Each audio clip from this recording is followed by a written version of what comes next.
Hey guys, Dave here. Alright, here's a special video for you.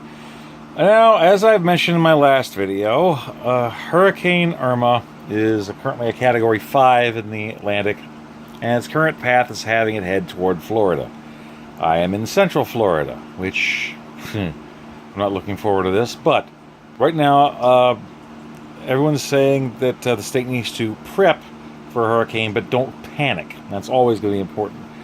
But since I'm killing time and trying to just make sure I'm doing something productive, I thought I would make a fun little video talking about that little things you need to do when preparing for a hurricane in the Central Florida area. Now, luckily, one, keep informed. Check with the Weather Channel, your local news. If your local news has a weather app, get that on your phone. The cool thing is a weather app like that can also double for an emergency weather radio in case, because if there is any kind of alert heading your way, it'll let you know. So, there's that. So, I've already got my apps downloaded, so that's good. Now, you're going to need the basic supplies. Make sure you've got food. Basic thing that they were saying is make sure that there's enough food and water per person in your house for 3 days or more. So, I got survival bars, protein bars. I went to Walmart last night thanks to a friend of mine. My truck's still not running, which sucks. Hopefully it'll be working tonight or tomorrow.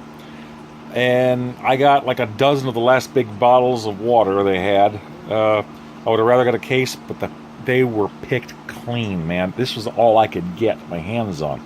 But what I did was I put every bottle in my freezer. Now, the reason why is twofold. One, it'll be nice and icy when I need it. Two, if or when my power goes out, I can just pull that out, put it in my fridge. It'll turn into an ice box. So I'll have cold water for a while. Some people also like to stock up on ice, put them in coolers. That's another way you might want to do it. Another option, if you're trying to store up on ice and water, go ahead and get out your Tupperware bowls or whatever you can.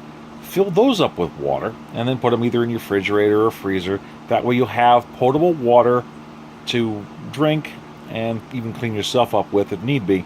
It's also good to take other water that may not necessarily be the cleanest, but you can hang on to that for if your water runs out and you can flush your toilet. This is key. Fortunately, when I got my evaporative water cooler, what it is, it's kind of like an AC, but it doesn't use Freon. It actually uses water vapor to cool the air. So this is a cool little thing. It's also called a swamp fan. So I already been filling up bottles. 2-liter bottles, empty gallon jugs, whatever I can get my hands on.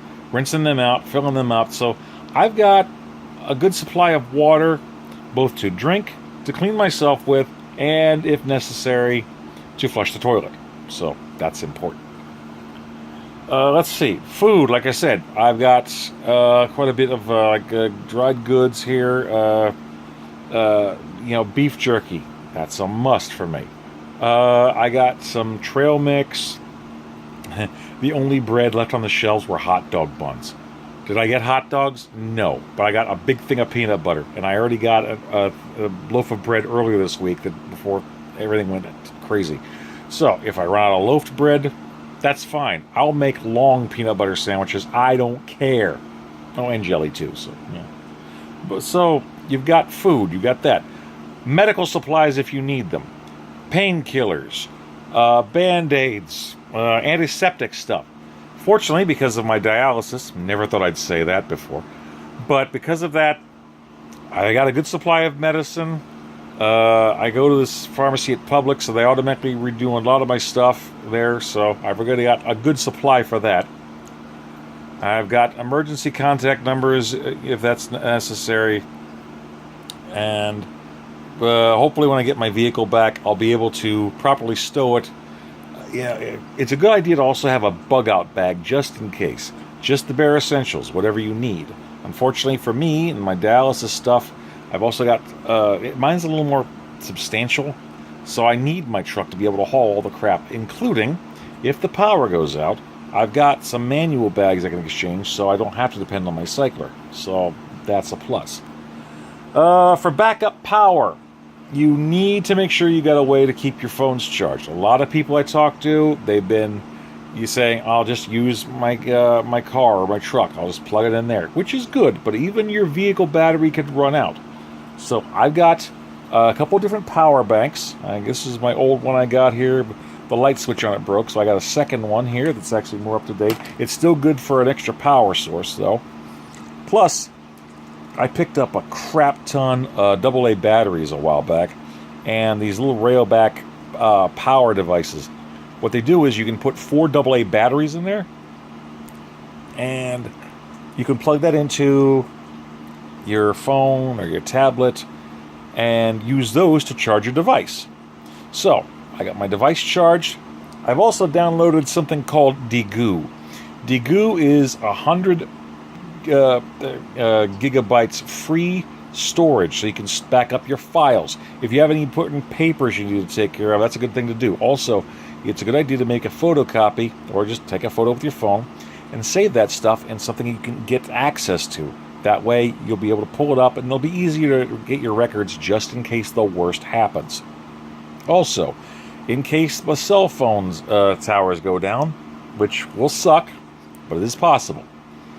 Not only do I have plenty of power with my phone, but I'll be able to make videos, little stuff like that. I can try to reach people in emergency. But if the cell towers go down for whatever reason, there's also an app. It's also important to keep yourself busy.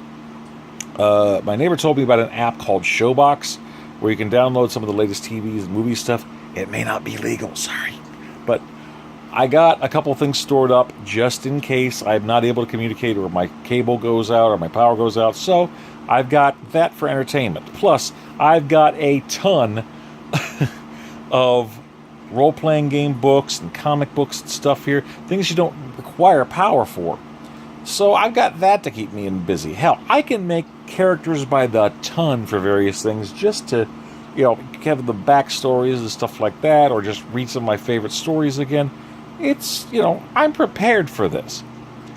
But, in case of emergency, if you don't have enough food or things like that, it's a good idea to please get an evacuation plan. Know where you're going to go. Know where you're going to meet up. Me, I'm fortunate enough to have a few different options. One, there's an elementary school about 1.5 miles away from where my house is. It's a solid brick construction, and it also doubles as an emergency shelter. If I get the evacuation order and I can't get anywhere else, I can go there. Around the block, my cousin's home is also built like a bunker. That's a plan B, essentially. But it looks like a lot of other family members are going to be going there anyway, so it could be a little crowded. So the other option, I'm going to be going to, most likely, if I need to get out of there, I'll go to my best friend's house in Leesburg. He's got a solid brick house. I've been at this place before for sheltering. Also, he has a plethora of game books, more than I have. And so we can keep ourselves occupied. That's not going to be a problem. So we can keep ourselves busy. So that's cool. Like I said, keep alert. Make sure you have plenty of food, water, emergency medical supplies. Make sure you've got contacts for emergency people. Keep in touch with friends and family. Make sure you've got your important files taken care of. Like I said, with the Degoo, there's 100 gigabytes of free space, man. You can just back that thing up. So if something happens to your phone or whatever, you can download or upload rather the videos and stuff to there, so you've got a record. So that's a little something, just trying to look ahead there. So I got that done for the most part. And like I said, also evacuation plan. Know where the hell you're going to go. So if need be, I'm pretty sure I can get a ride with somebody. So the neighbors here look out for one another. And that's why I spent a month on my neighbor's couch while my electricity was getting fixed. So we're cool like that.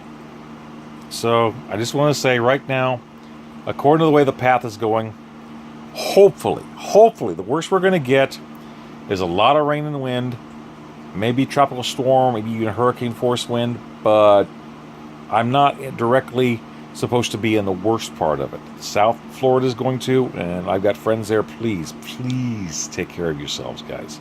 If you need to get the hell out of the state. So I'm just going to ride this out. I've got my plans. I'm prepped for the most part. I've got extra flashlights and lanterns and stuff like that, so let there be light if necessary. The one thing I don't have is a battery-operated fan. So if the power goes out, it's going to be hot as hell to sleep. But then again, I'm kind of acclimated to sleeping without AC. It's going to suck without a fan, though. But something to keep in mind for later, but that's more of a luxury item. And right now, good luck going to any store to find D-cell batteries. The local Home Depot is sold out. Lowe's is sold out. Try checking out the stores if you need to find batteries. I think I've got enough AAAs to go for my little pen lights things. So I've got a few extra flashlights here and there. So I shouldn't be lacking for light. So that's about it for now, guys. I should be okay. I'll be happy to try to keep you guys updated if you guys are worrying about me. But if crap happens to my home, well, don't be surprised if you don't hear from me for a while. But I'll try to keep everybody informed and try to let everyone know that I'm relatively safe. So thanks for looking out, guys. And I hope something I said here helps to jog your thoughts if you need to ever prepare for something like a hurricane. So bug out bags are a must. Later, guys.